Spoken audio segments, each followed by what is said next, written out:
Imagine a world where traffic jams vanish into thin air. It's not science fiction. It's happening right now in Australia with a mind-bending device that redistributes traffic through space. Today, we're exploring how technology is reshaping our reality in ways we never thought possible. Whoa, that sounds like something straight out of a sci-fi movie. How exactly does this traffic-busting device work? Well, the details are a bit fuzzy, but essentially this intelligent traffic system can redistribute traffic flow when there's congestion due to an accident. It's like a cosmic traffic controller, helping alleviate jams and preventing people from getting lost in the vast Australian outback. That's fascinating. I wonder if we could use something like that in our busy cities. Do you think it could handle rush hour in New York? It's an intriguing thought, isn't it? Imagine cruising down Broadway without a care in the world, thanks to some space-bending traffic tech. But speaking of unexpected uses of technology, have you heard about the walls of the Potala Palace in Tibet? The Potala Palace. Isn't that the massive structure that's a symbol of Tibetan Buddhism? Exactly. But get this. The white walls aren't painted with ordinary paint. They're actually made with, wait for it, milk. Milk? You've got to be kidding me. How is that even possible? I kid you not. According to local Tibetans, they make a special powder using milk, white sugar, honey, lime, and other ingredients. This mixture is apparently super sticky and doesn't fall off easily. It's like a giant edible coating for one of the most iconic buildings in the world. That's incredible. But why go through all that trouble? Wouldn't regular paint be easier? Well, they actually sprinkle this powder on the walls for a week every year. It's like an annual milk bath for the palace. I suppose it's a combination of tradition, practicality, and maybe even a bit of showmanship. Can you imagine the smell of sweet milk wafting through the air as they apply this coating?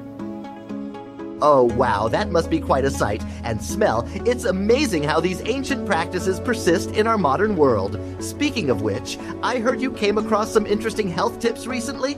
Yes. I stumbled upon some rather specific advice for promoting bone growth and hormone secretion. Get this. If you want to boost your bone growth, you should try touching your toes 60 times in place, twice a day, between 7 and 9 a.m. That's oddly specific. What about hormone secretion? For that, they recommend a slow 20-minute run between 5 and 7 p.m. And to top it off, from 9 to 10 p.m., you should sit up high and lift your legs 60 times. It's like a very regimented daily workout routine. Wow, that's quite a schedule. Is there any scientific backing to these claims? That's a great question. It does sound a bit like an old wives' tale, doesn't it? While regular exercise and stretching are generally good for you, I'm not sure about the specific times and repetitions. It's always wise to approach these things with a healthy dose of skepticism. Absolutely. It's important to question these claims and look for scientific evidence. But speaking of health, I heard you had a public service announcement about eating French fries. Oh, yes. This one surprised me. You know how we often squeeze ketchup onto that paper liner in the basket or on the tray when we eat fries? Yeah, it's pretty standard practice. What about it? Well, it turns out it's potentially dangerous. That paper is actually printing paper, and it's not meant for food contact. The oils in the ketchup can dissolve the ink, which could then end up in your stomach. Oh no, that's definitely not something I want to be ingesting with my fries. What should we do instead? The suggestion is to use the lids from drink cups as little dishes for the ketchup. It's a simple solution that could save us from consuming harmful ink. Next time you're at a fast food joint, just flip over that plastic lid, and voila. Instant ketchup dish. That's brilliant. I'm definitely going to remember that. And it's amazing how such a small change can make a big difference in our health. Exactly. And speaking of things that can make a big difference, have you heard about this fascinating system of elemental attributes and their supposed influence on daily life? Elemental attributes? That sounds intriguing. What's this all about? Well, it's a traditional belief system, kind of like astrology, but with elements.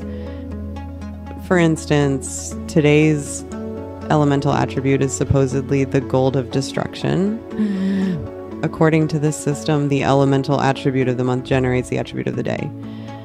In this case, Earth generates gold. But here's the kicker. The attribute of the year overcomes the attribute of the day. So fire overcomes gold. That sounds complex. How does this translate into practical advice? Apparently, it means we should be careful with financial management today. The advice is to spend within our means and pause any investments. It's like a cosmic financial advisor telling you to keep your wallet closed. That's fascinating, but I have to wonder, how much stock should we really put in these kinds of predictions? You know, that's a great point. While it's certainly interesting from a cultural perspective, I'd be hesitant to base major financial decisions solely on this kind of system. It gets even more specific, though. Like, at the end of the day, there's something called the yin wood of the celestial stems touching the earth in the yin spectrum. It suggests different characteristics for men and women. Really? What kind of characteristics are we talking about here? Well, men are described as willful, introverted, and steady, while women are portrayed as reserved, virtuous, and focused on reality.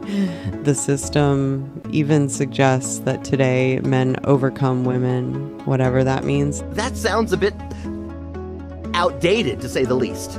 I'm not sure I'd be comfortable basing my daily interactions on those kinds of generalizations. I completely agree. It's fascinating from a cultural and historical perspective, but perhaps not the best guide for modern life. It's important to remember that these systems were developed in very different times and societies. Absolutely. It's always interesting to learn about these belief systems, but we need to view them through a critical lens. Speaking of interesting developments, I heard you mention something about balance technology earlier.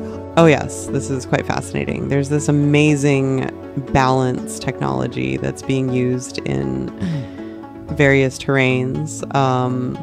It can be used in the mountainous areas of Chuling, on wet and slippy roads in Yutian, and even on the roadsides of Ningling. That's quite a range of terrains, but what exactly does it do? It's actually an agricultural tool. The description mentions reducing manpower needed to carry fertilizer, pack grains and potatoes.